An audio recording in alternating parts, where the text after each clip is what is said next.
Cale, I'm going to start with you. Let me talk to you about Mike Matheny being fired by the St. Louis Cardinals. We know that him and Dexter Fowler didn't really get along too well. They didn't speak, didn't really see eye to eye, so on and so forth. With that said, Fowler hit a home run in the first game that Matheny was gone. What do you think this has to say about his confidence or just the team in general? So me and Tyson are going to agree on this. There's the fact that Mike Matheny got fired was the best thing that could happen for that Cardinals clubhouse. Mike Matheny, I respect him so much as a player, but not as a manager. I want to see player Mike Matheny, and I want to remember player Mike Matheny back when he was an all-star catcher. He should be a Hall of Famer. He will be, but he can't manage. Not all players that go into baseball that want to stay in it can't manage. We've seen that with Ryan Sandberg. He can't manage a team either. Well, and we've seen it in every sport has that issue. The former players trying Jason to coach Kidd, or trying to be a general manager, right? Even The great Michael Jordan being the owner of the Charlotte Hornets. You see what he's done to that franchise. Yep. But the fact that they got Matheny out of that clubhouse, they pulled up their bench coach, their interim, that Schilt guy. They like him. He's a good manager. He knows the sport of baseball. And they said that he will be the manager for the rest of the season. Yeah, they're not going to hire anybody else until the offseason, until they can find probably a veteran manager, which hopefully that's what they do. They don't hire some player that used to play to manage their club, because you just seen it doesn't work. So the fact that they fired him, that Fowler comes out, hits a bomb, he goes 1 for 4. That's kind of it's not good, but he still hits a bomb in his first plate appearance when he's back after he's gone. The Cardinals won that game. They snapped a 6-game home losing streak.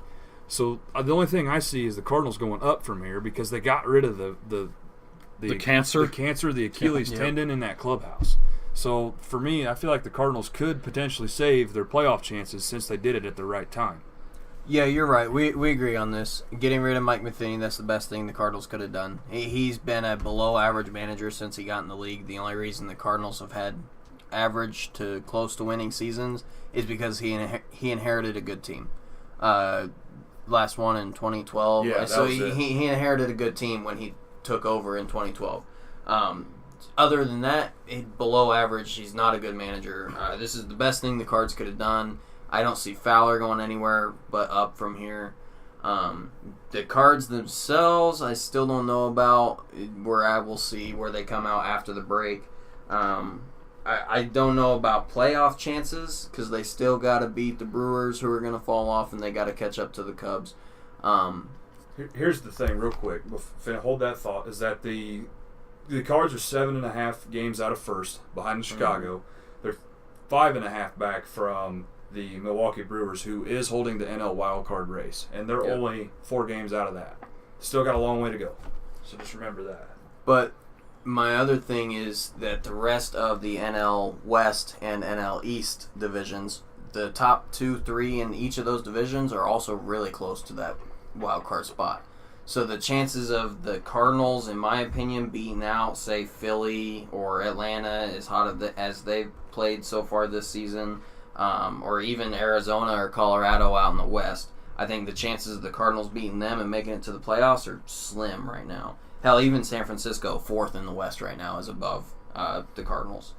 So we'll see where they kind of come in here after the break, how they come out after the break. But other than that, yeah, we agree completely. Getting rid of Mike Matheny was great move for the Cardinals. They started off with the issue at hand, which was not Dexter Fowler, no matter what that Cardinals organization says. Mike Matheny was the issue. Mm-hmm. That issue is gone. So hopefully, even though me and you aren't Cardinals fans, if the Cubs don't make the playoffs at any point in time, and the Cards are, I will watch the games. Not saying I'm going to root for them, but I'll watch them. So I'm glad to see that Mike Matheny's gone.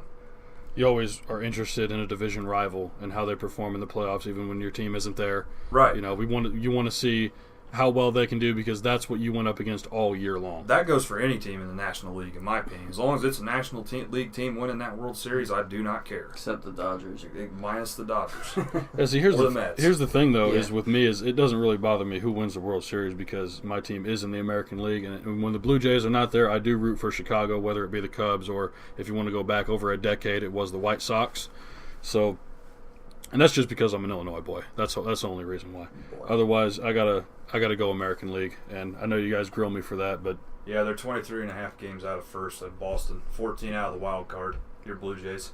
Yeah, I'm well aware. I've been keeping up with them, but thank you for that, Cale. 3-7 in their last 10. Yep, thank you. Let's go ahead and pour it on. 44 negative run differential. Ouch.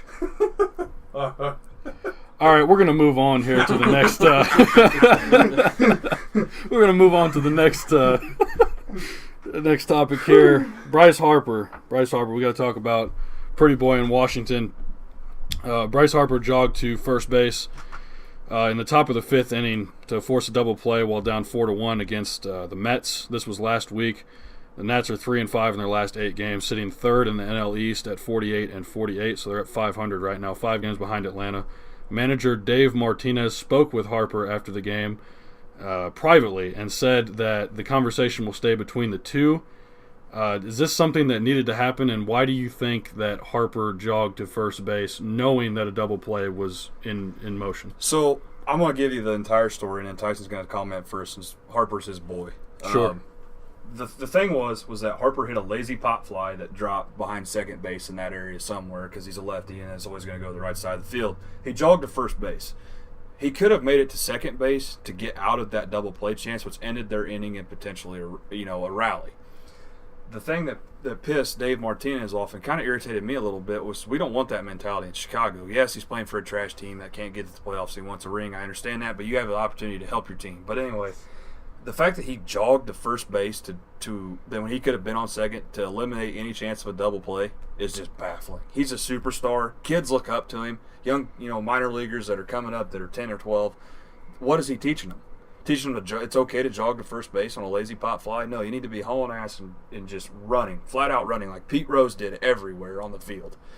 That's what I have an issue with. So, but I know he's your boy. I wouldn't mind seeing him in Chicago, but if he's going to do that in Chicago, I don't want him. Real quick, I want to add that this is one of the few MLB superstars that has multiple commercials and advertisement endorsements.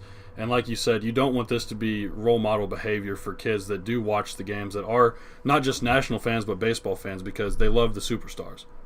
Well, I've got some strong opinions on both sides of this kind of. There is nothing that drives me more insane than watching a guy getting paid millions upon millions of dollars a year not try. So jogging to first base, it drove me nuts seeing this dude, especially a guy that always plays so well, plays with his heart for everything. To see him kind of jog there and not try and not give a crap what was happening on the field, it really kind of hurt to see that, and I was very, very disappointed. And then at the same time, I realized they've already played over 80 games this year. He's on a bad team that's not really giving him any help. We're a day away from the All-Star break. So at the same time, I do cut him a little slack. They played a lot of games. He's not playing well. The team's not playing well. I think he's in recuperation mode at this point. Everybody just needs a break on that team. Just needs to kind of chill out, have a couple days off. So at that point, I don't completely fault him. They could have won that game, put themselves in a little bit better situation, especially against the Mets. Yes, that's but so I don't 100% fault him for not going balls to the wall. But I still would have loved to see it. I hate not seeing effort. NFL, MLB, NBA, guys that can just jog up the court or down the base path, or you can just jog around and not give your all, especially if you're an all-star like this, making oogles of money that you don't even know how to spend. It kind of drives me nuts. If Harper were to come to Chicago this next offseason, if it were to happen, Theo's not going to put up with it, and Joe sure as hell ain't going to put up with it. Joe is going to want out there, yes, have fun. Yes, do your thing. If you got to blow off some steam like Contreras does, throwing his equipment around in the dugout, that's fine. Let it happen. Get it out, and it's done. It's over. We're not going to talk about it anymore. But Joe is going to want your full hustle, or he'll put you on the bench. Mm-hmm. He'll put David Bodie, who's my guy on the Cubs right now, besides Wilson Contreras. David Bodie's having a heck of a season right now. But anyway, he's going to put you on the bench and replace you with Ben Zobrist, replace you with Bodie, replace you with Happ. Guys that are going to give them their 100% and win you games. Even Almora. Almora can hit just as well as Harper can. But this year at least. If that continues, that's another subject. But if he's not going to give his 100%, I don't want him here. That's the thing. Is he's a superstar? Yes, but I want to see him go all out all the time, no matter what situation it is. Even if the team's doing bad, they had a chance to beat the Mets this weekend and help their divisional race. But, that ain't going to happen if Harper's going to be out here and run or just jog. I know it's a one-time thing, and everybody's going to sit here and pick at him for the bad things, like he's not running to first base. He's only batting .270 on the year. I understand all of that. And he's got a lot to deal with being a superstar, but this doesn't help him at all. Well, and that might be jumping off the deep end a little bit to say you don't want him here, but I agree with what you're saying, if he's not going to put in the effort. But even if he doesn't put in that effort, when he's on the field, magical things happen. Right. They just do. So I agree with you. If he doesn't want to put in that effort, I definitely don't want to pay him a super crap ton amount. But I'd still like to see him here just because he does make magic happen. Speaking of super crap ton amounts, we did that with you, Darvish, and now look where we're at. Yep. So, all right, switching gears here, we need to talk about Michael Fulmer from the Detroit Tigers. A couple of days ago, he voiced his concerns about the umpires and their inability to call strikes correctly, saying that maybe we need to move on to the electronic strike zones. Would this be a good or bad idea, Tyson? Hey, he's a baby. What an awful idea. Let's just have a pitching machine out there on the mound too. Hey, what's the point? He's just being a. What did he strike out like 3 times that game or something? Yeah, he's just having a being bad game. Baby. Well, for some contextual background, this was after giving up a season high 10 hits and 7 runs in 4 2/3 innings. Yeah, he did. He had a bad game and wanted to take it out on something, and he just came out looking like a puss. I've got nothing else to say. Sorry for all the kids listening. He's finding something. He's making excuses for his poor performance. And you know what? Even if that umpire was inconsistent, or he called bad strikes, he called them on both sides of the field, no matter who was pitching. He called inconsistently, consistently. Yes, it might have been off the plate a little bit, but he called that off the plate strike every time it was right there. There's no. It takes the human aspect out of the game. The error is part of baseball. That's the thing. And like I just said, inconsistently consistent. So if it's off the plate this time, it's off the plate the next time. The strikes are all the same throughout the whole game because you got the same guy making the same calls the whole game. Which you should be able to figure out at some point. Okay, I figured out his strike zone after the first inning. This is where I needed to throw it. Why not just adjust being the pitcher instead of blaming it on the umpire? Yeah, you want to stand out there and get paid more and more and more every year, but you don't want to do any of the work. So basically we should just put a pitching machine out there and pay him to sit on the bench so he doesn't hurt his arm or his head stub a pinky toe. Yep. But for the electronic strike zone thing, we have the pitch cast on the TV screens now. It's on every broadcast network ever. We have that shows us exactly where the pitch is. The only questionable issues there are is with those borderline pitches. That's it. Right. If they're high or low, that's fine. They're big leaguers. Big leaguers, like Gab said, you have to adjust to that strike zone. You figure it out in the first 2 innings. Yeah, you may go 0 for 2 or 0 for 3, but after that 5th or 6th inning, maybe even the 7th, you have that strike zone figured out and figured out what he's going to do or where he's calling them at. But the only thing I have an issue with is that you see this not all the time because not all umpires are like this, but they do change that strike zone depending on the situation of the game. So, like, if we have a tie game going into the 9th inning, then yes, that strike zone may expand or shrink.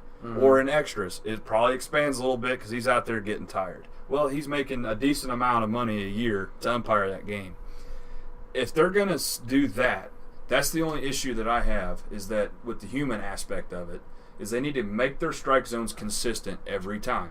Now, they're inconsistently inconsistent. I understand that, but it's only the instances that, inherent, like wanting to make the strike zone bigger or smaller at any given time. That's not okay. That's like high school basketball games. An official, making a call in the 4th quarter with 30 seconds left and the team's down 3 for a momentum shift. That's essentially what it is if you boil it down into a nutshell. But this whole electronic strike zone thing is nuts. It takes the human aspect out of the game. I'm writing a paper on this in my English class at Parkland. the human aspects and everything. We're building robotic dogs and stuff now. But anyway, it takes the humans out of the game. These umpires are right almost 95% of the time. Every now when they call them replays, they're very rarely wrong, even though because there has to be definitive evidence to why they need to overturn the call.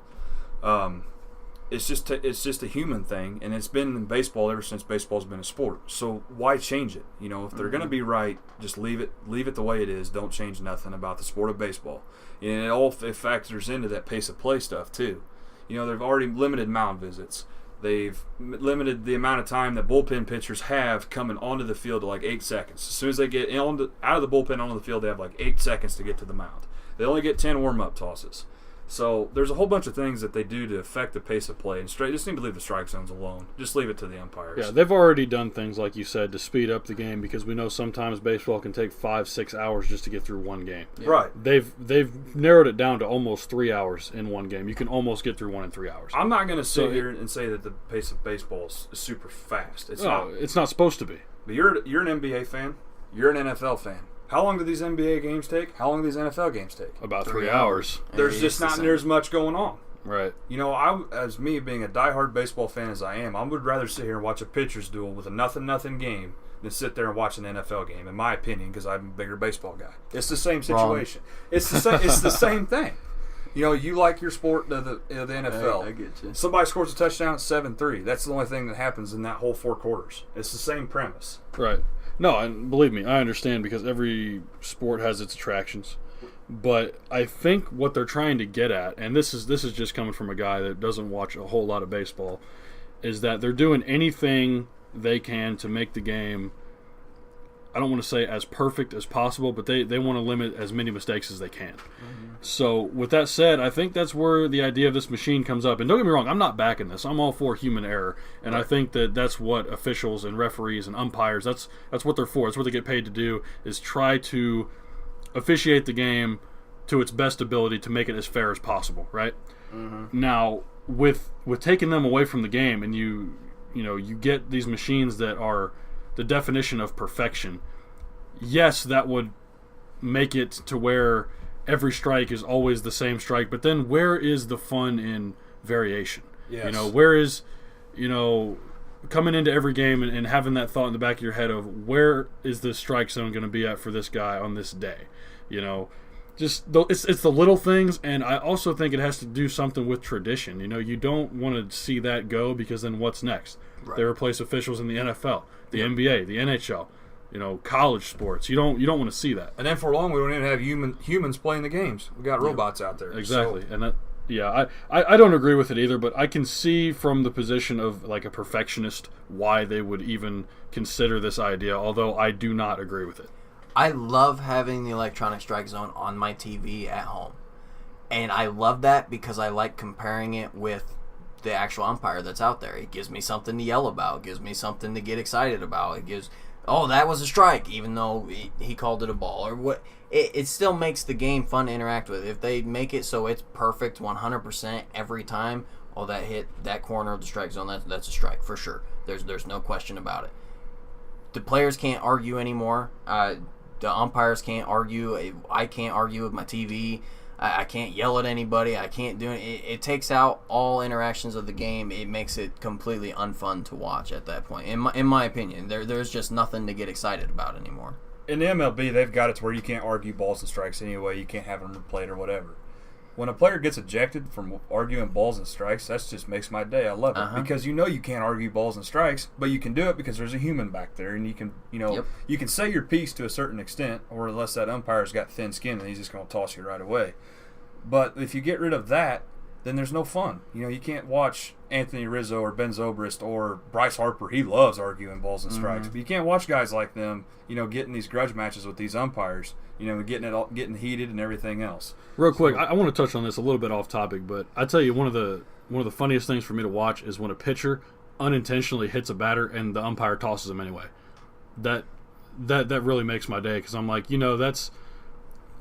I think it's abusing power at some point, because it's like, what? I don't like you. You're out. Yeah, if there was no tension whatsoever for that to happen, and even if the pitcher is like pleading his case and like apologizing, and he still tosses you out, I find that utterly ridiculous. The only time I ever really see that is if they're intentionally throwing at somebody's head, which is rare. I mean, you can really hurt somebody by doing that. Well, that's what I'm saying. Like unintentionally injuring someone, like not on purpose, but you still get tossed. But for that, if you can tell as soon as that ball leaves that pitcher's hand if it's intentional or not by the angle of where it's going. So typically they should issue a warning to both benches before they start ejecting people. Thank you. That's the thing, is that it's in the rules of the baseball and the rules of MLB that the umpire should issue warnings to both teams if it's unintended or whatever, not malicious. You can, like I said, you can definitely tell if somebody's throwing at somebody's head or throwing at them. I don't even mind when pitchers throw behind them when they're a little, a little irritated with somebody. That's just the part of baseball. That's what makes it interesting. This is what I want to come full circle, though, is having said that, when pitchers hit batters with the baseball and you take away the umpire, who's gonna, who's gonna officiate from behind the plate? A machine's just gonna sit there. You can't. Unless you have an umpire there with the machine, but the official call is the machine, but the umpire's there for human interaction. I really don't see how they would be able to balance this whatsoever. No, it just won't work. No. Man up, Michael Fulmer, you baby. And Ben Zobrist, because last year he said the same thing when he got that called third strike on him. That was on that lower outer edge. This is one more thing that I want to add before we move on to the next topic. This is coming from a bottom feeder in the American League in the Central Division. Like, can you just suck it up? Like, your team is already terrible. You play for Detroit, for God's sake. Just let it go. You had a bad game. Mm-hmm. Yeah, your team is 12.5 games out of first, 17.5 out of the wild card. So 12.5 games out of first in the AL Central. Yeah. Literally the worst division. The worst, yes. Listen, with that said, let's go ahead and move on here because we got a few more topics to get through. The Milwaukee Brewers, they're 2-8 in their last 10 games. Chicago Cubs have taken a 2-game lead in that division. Chicago also has the best record in the entire National League. With that said, you guys pretty much called it. I'm just going to throw that out there. The Brewers fell off. Cardinals are staying mediocre. The Cubs went ahead and took first in the division. Best record in the league. So, not National League, not overall. Right. But with that said, I mean, is there really too much to add? You guys hit it right on the head with that one. Other than me and him been right about almost everything we've predicted ever. We call this every year. Except it's either the Brewers or the Cardinals. It doesn't matter who it is. Yep. And we're going back to me and him calling things. We told each other, whoever beat the Pittsburgh Penguins this past season in the NHL playoffs was going to win the Stanley Cup, and look what happened. So it just says that me and him typically aren't wrong. So if we're going to tell you to bet somebody, we're going to tell you should probably put some money on them. Just kidding. Don't do that. Yeah, gambling's frowned upon, kids. Don't go out and start asking your parents to put money down on sports games and stuff like that, please. But yeah, no, for Milwaukee to fall off, kind of figured it was going to happen. They're riddled with injuries right now, and they have been for the last couple of weeks. I'm surprised they hung on this long. Me too. Because typically it'd be 2 or 3 weeks before the All-Star break they start losing. So like now they're 2-8. Their last 6 they've lost them. So they're not doing so hot. They got Pittsburgh coming up after the break. Which Pittsburgh is actually... Atlanta, excuse me. They lost to Pittsburgh 6-7. They got Atlanta, coming up after the break on the 7th. And they got swept by the Pirates, didn't they? Yes, they got trounced, 0-5 by the Pirates. Which is good for us because that, like I said, that put us 2.5 up. So it's a good thing for the Cubs. Which Pittsburgh was actually like 9 games or 11 games back or something at some point. Now. Yeah, they're 9 back from first now, but they're only 6.5 back from Milwaukee. So the Pittsburgh's coming on a little bit strong here as the first half of the season comes to a close. Pittsburgh might make it interesting in the middle of the NL Central there, and kind of play around with Milwaukee and St. Louis a little bit more. But as far as the Brewers dropping 8 of their last 10, not surprised. Like Cale said, we've been talking about this for weeks. It was a matter of when, not if. Absolutely not surprised that the Cubs have now gained first place by 2.5 games. Not surprised at all. I'm not really even surprised that they took first in the NL. The Phillies and the Braves will still be interesting. Los Angeles, Arizona, a couple of the other teams in the other divisions will keep it interesting.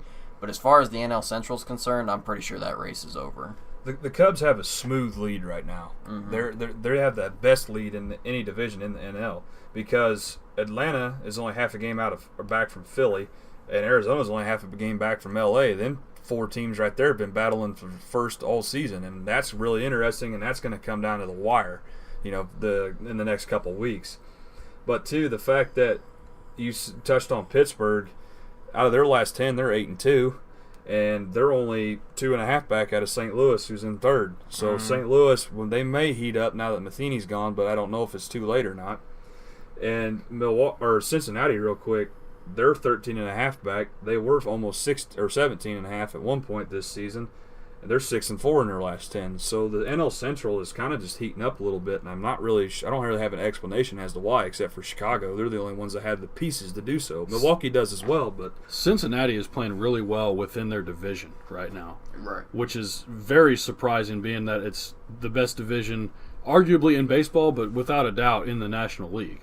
I want to start a petition where the Cubs don't have to play the Reds. We're bad against the Reds this year. So we're not even 500 against them, I don't think. No. So, and it's not just Chicago either. I mean, they play well against the Cardinals. They play well against Milwaukee. Yeah, really anyone. Well, maybe except Pittsburgh. I don't have their statistics against Pittsburgh. But since I'm a Cubs fan, I want to start a petition where the Cubs don't have to play them anymore, and then they play Pittsburgh, St. Louis, and Milwaukee. Just help us. So that's where I'm at. Real quick, I want to switch gears here. That was actually a decent segue into staying in the National League. I want to talk about the National League West division, okay? There are 4 teams in that division that are separated by 4 games, all right? We got the Dodgers, we got the Diamondbacks, the Rockies, the Giants, and then the lonely Padres sitting way down there in the 5th place. Out of these 4 teams, I do think it's very plausible now, knowing that my baseball knowledge is not up to par with you gentlemen, but I think it's very plausible that anyone wins this division. I think anyone could come out of the West on top. And even right now with Colorado and San Francisco being 3-4, they could end up being 1-2 at some point. I don't think it's out of the realm of possibilities, but call me crazy. No, you're absolutely right. This division, it's up for grabs right now. Los Angeles is leading it. Don't expect that to stay for long. I think that first spot will change 10 more times at least by the end of the year.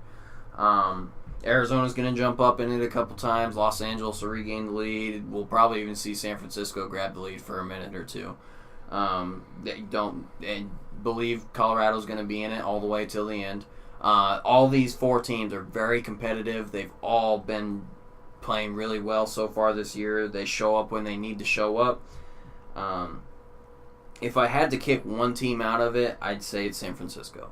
A couple weeks ago, we were talking about pleasant surprises, and I brought up San Francisco saying they're only this many games out, especially after last year they played awful, which I still think they're kind of in recovery mode from last year. So I don't expect their playing well to continue, but it's very possible they could stay in it. But I think give them a couple weeks and it'll be Los Angeles, Arizona, and Colorado.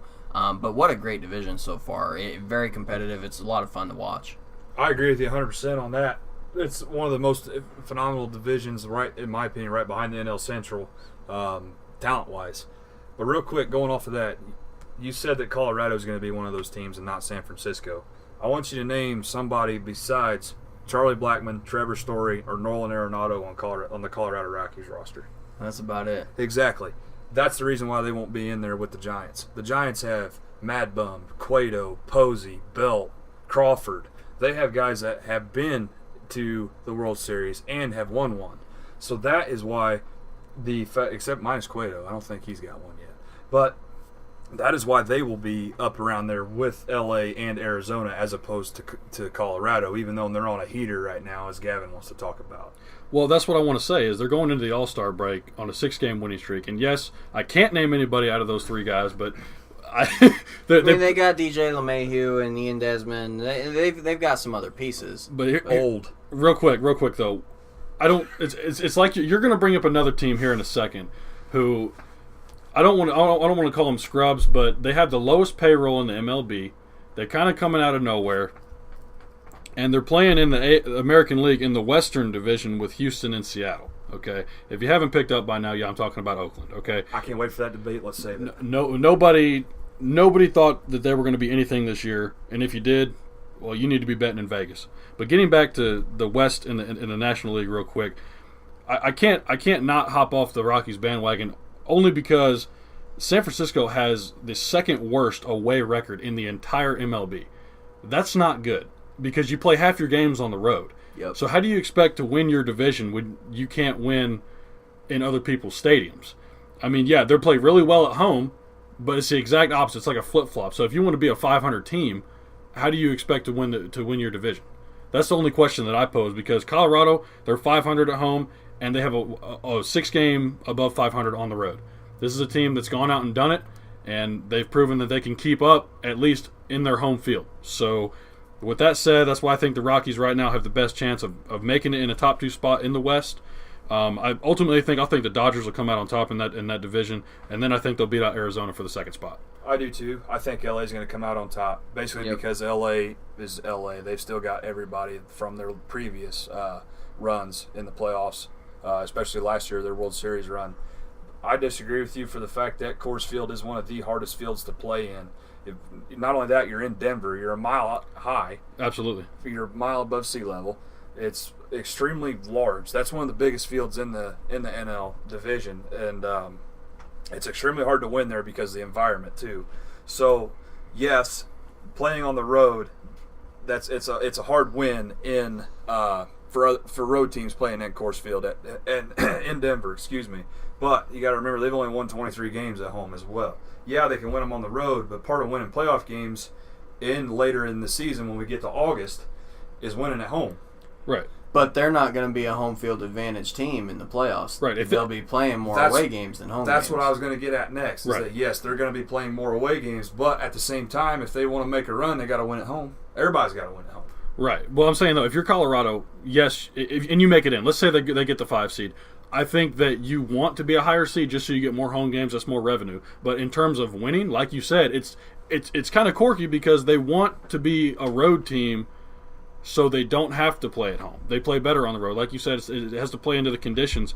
But you would also think that the players are used to it. If you've been there, you're kind of used to that mile-high air. Right, yeah, they are for sure. Right. So even if they do, I think it goes either way for them because I think if you play 500 at home, if you can split the series at home and then go and take a game on the road, even if it goes 5 or 7 or whatever series you're playing in, I think that you're in good shape, especially being in the National League.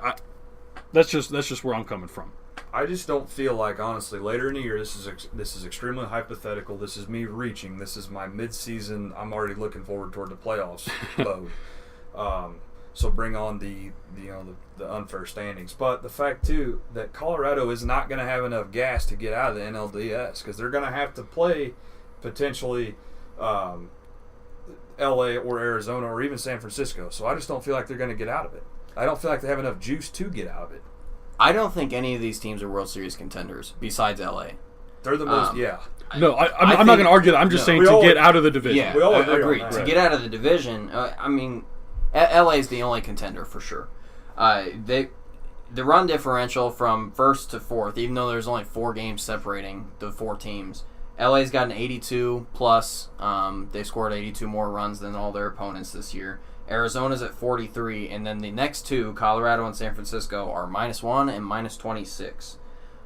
So San Francisco, they're having a hard time with their pitching, keeping runs off the board. Even though they've won more games than they've lost this year, they haven't scored as many runs as their opponents have. That's my one thing with San Francisco, why I don't think they're going to make it out unless their pitching drastically improves and they start scoring some more runs. You can't win that way. It being -26 and still having an above 500 record, that's great for now, but it can't last. Same with Colorado. They are -1, but they're 6 games above 500. That's a little bit closer to even. That one's a little bit more understandable. That's the only reason I went with Colorado over San Francisco. I don't think either one is going to make the playoffs. I think Arizona and Los Angeles will. but I don't think anyone's really a threat besides Los Angeles. I just want to add real quick is I don't like Arizona's cold streaks that they've been on lately, and the fact that Colorado's going into the All-Star break. They're getting a break on a 6-game winning streak, beating Seattle. It's a very competent team in their last 10. Right, very competent team in the American League. Second place in their division behind the Astros. I think that was quite a feat that they kind of conquered, if you will. Being a team, like you said, that was hovering around 500. Now they're 6 games over it. I think they've got a little bit of a cushion here, only being 1 run under. I think that's going to go up here after the All-Star break. So, I don't know. I'm picking Colorado to go over the Arizona Diamondbacks. That's a fair trade. They got the pieces. I just don't feel like they have the gas, and the gas being that bullpen. Right. So it all comes down to pitching in the playoffs. Yeah, you can score as many runs as you want, but if you can't pitch effectively or have guys that can pitch, 3 to 4 innings out of that bullpen if need be, then they're not going to make that good of a run. That's just me. Fair enough. Well, with that said, let's go ahead and move on to the last topic here. We need to talk about Bleacher Report's MLB power rankings going into the All-Star break because this has got me a little tilted, and I'll tell you why. Number 1, they got the Boston Red Sox. Number 2, they have the Houston Astros. Number 3, New York Yankees. Number 4, your guys, Chicago Cubs. And number 5, this one I swear is the biggest head scratcher. Number 5, they have the Oakland Athletics. All 5 great. All 5 for this going into the break. A great Power 5. I can't fathom why anyone would have Oakland number 5 right now, being third in their division. They're not even a top 5 team in their own conference. I can't. Go ahead, Cale, and explain this to me. Why Oakland is the 5th best team in the MLB going into the All-Star break? They're the 5th best team in the MLB because they have Houston and Seattle in their division, 2 teams that are being so-called contenders right now. Houston coming off of a World Series championship last year. They are 8 games back out of first from Houston. Seattle's 5. They're 2 or 3 games off Seattle right now for second place. Wild card, they're only 3 out. That's why they've completely flipped their season around. They're 7-3 in their last 10 on a 2-win streak. 24-21 at home, 31-21 on the road. They can win road games. They can win home games with a bunch of scrubs nobody's heard of before. That's the thing that I like about baseball is you can put all these guys that you never heard of before. I'm going to name a few of them here in just a second to win games. Jed Lowry, their second baseman, replaced Gleyber Torres for the All-Star game this year because this year because Gleyber Torres suffered a hamstring injury and they don't want to ruin him in the All-Star game. Don't blame him because they want to make a playoff run. So Jed Lowry this season's batting .285, second base. Chris Davis, if you don't know who that is can swing it. Mm-hmm. He can stick it. 51 runs scored this year. Marcus Seaman, 51 runs tied at shortstop with Crush Davis. Home runs, Davis again, 21 this year. Davis again, runs batted in, 64. Those are just the team leaders. You put him in, compare him to the rest of the AL when you got Benintendi, Martinez, Betts. He's right up there with them. So they got all-stars on this team. Pitching, you got Sean Manaea. He's got 9 dubs this year. Blake Teran out of the bullpen, 24 saves. And Manaea again he's got a pretty high earned run for a closer, which is you don't ever want to see. But he's got a 3.42 ERA, which is leading the team. That's kind of sad. But he's also leading the team in strikeouts with 83 as a closer. That's what you want to see. So to sit here and say that the A's, my dad's going to love this because he's been talking about the A's for the last couple of years because he likes them. He likes all these garbage teams. I don't know why. I mean, he's a Cubs fan at heart, but he's always going to talk about these weird teams just to get me all riled up. The fact that they're going to come in and they're going to win 7 out of their last 10, they're going to swipe or just completely rout the Giants. They won the series, who's potentially a contender. They're just really good in my opinion. Well, the Giants, let's keep in mind, they're also 4th place in their division. Okay, yes, it's close, but there's a reason that they're down there. I can't say that they're okay. I'm not saying that I'm not pleasantly surprised by Oakland. Okay, they're a top 10 team in my opinion, but teams that are better than them right now, I got the Phillies better than they are. I got the Dodgers better than they are. I even have the Mariners at this point in time better than they are. How are they a top 5 team in baseball? I think where you're getting confused is this is a power ranking and not a ranking. No. I'm not even going based off record. I'm saying purely based off the talent on that team. I would say those 3 teams right now are better. Better. I have a hard time with that because Oakland's 7-3 in their last 10. Just in their last 10 games, Oakland's been one of the top teams. They're only on a 2-win streak right now, but they're 7-3. The only other teams that can compare with that are Boston at 9-1 in their last 10, Pittsburgh at 8-2, and the Colorado Rockies at 8-2. And then the Cubs are 7-3 as well. So since it's a power ranking, I understand why they're up there in the top 5. I don't think they're a top 5 team. No, I think there are other teams that are better than them. But as of the last couple weeks, just watching these teams play, I think they yes and no to earning that number 5 spot. The reason I put them over Seattle is they've got a positive run differential of 24. Seattle's -2.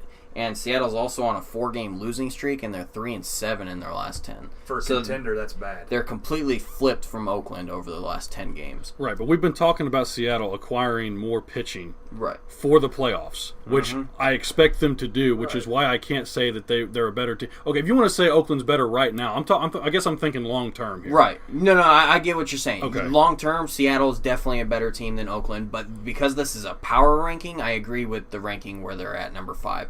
Because just based off of this power, this last surge over this last week or two, I think Oakland's played better.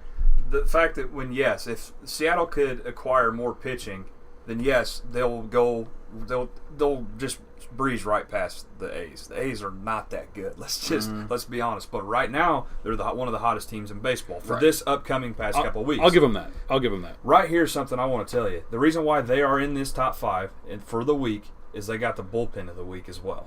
Their bullpen, they've got Ryan Butcher, Blake Teran, and Lou Trevino.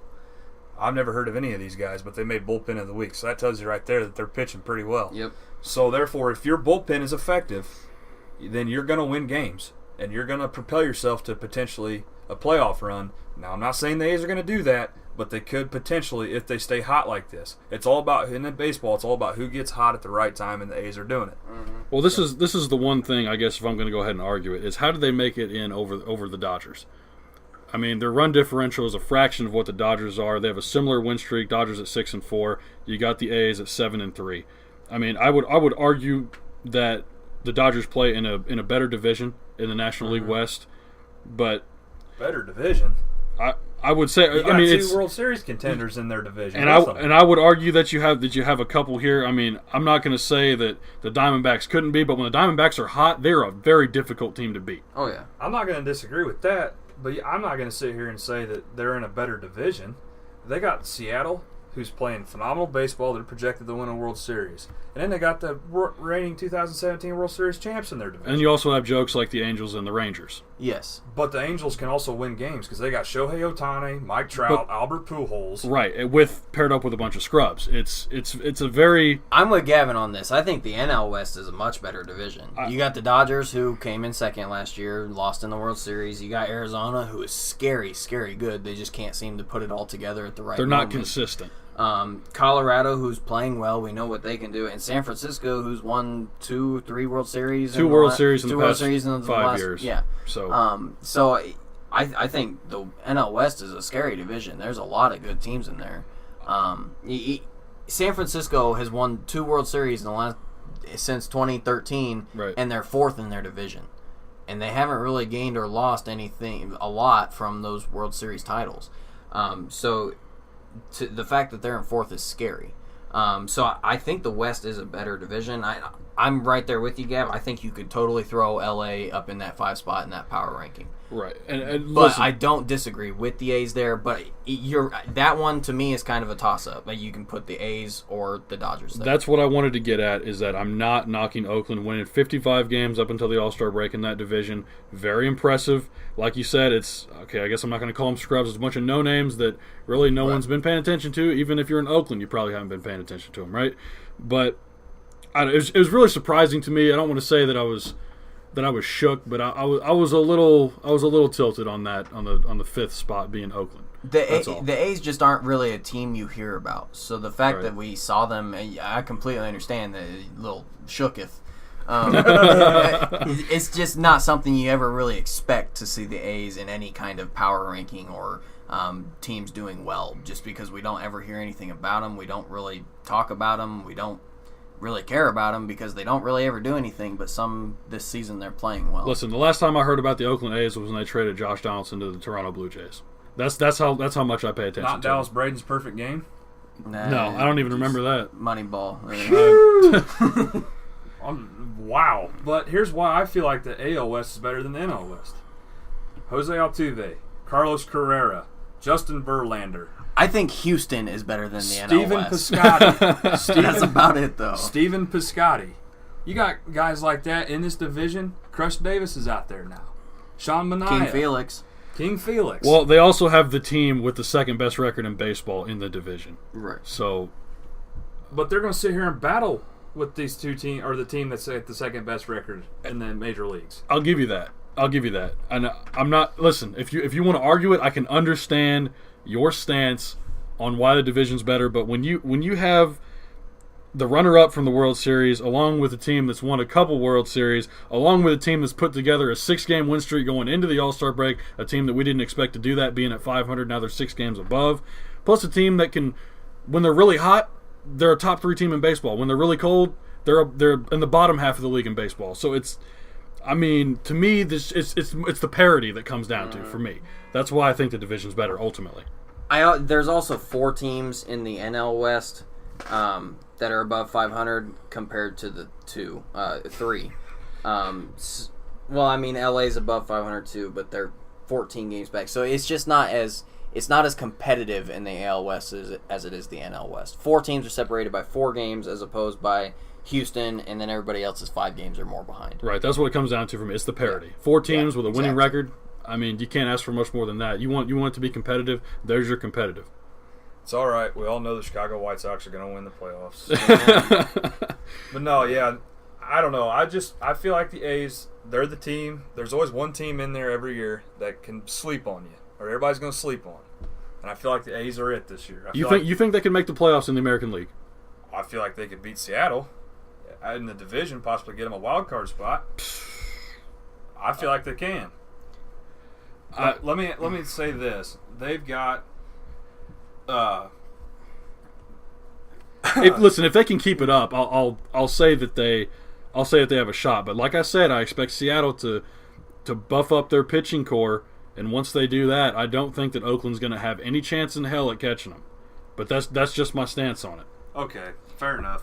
Well, and I think that's exactly that last wild card spot. That is the race right now, Seattle and Oakland. I don't think there is another team in the AL that is going to compete for it. Tampa Bay is close, but they're in the AL East. I saw someone say and they're going to drop 12 more games against Boston and New York each. Exactly. Tampa Bay doesn't have a chance. And I saw it on ESPN or something, and someone in Florida trying to preach that, the Rays are going to get the 5 seed. And I'm like, you're out of your mind. The AL Central doesn't stand a chance. Cleveland's going to get a spot just because someone from that division has to get a spot. So the rest of that.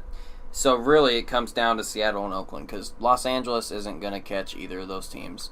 They're just there because they've got Mike Trout to hit home runs and Shohei Ohtani to throw it 100 miles an hour, and Albert Pujols to be old.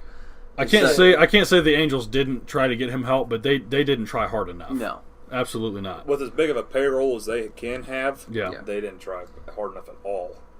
But really, it does come down to Seattle and Oakland. So we'll see where it goes out after the break. Right. After we see some of the acquisitions. I tell you what, if you want to take the underdog in Oakland, I'm going to stick with Seattle. But if that's something that we can come back and debate in another week, I'm more than open to that. I'll take Oakland all day. You got Seattle, I got Oakland for sure. Tyson's gonna sit over there and make sure we don't strangle each other.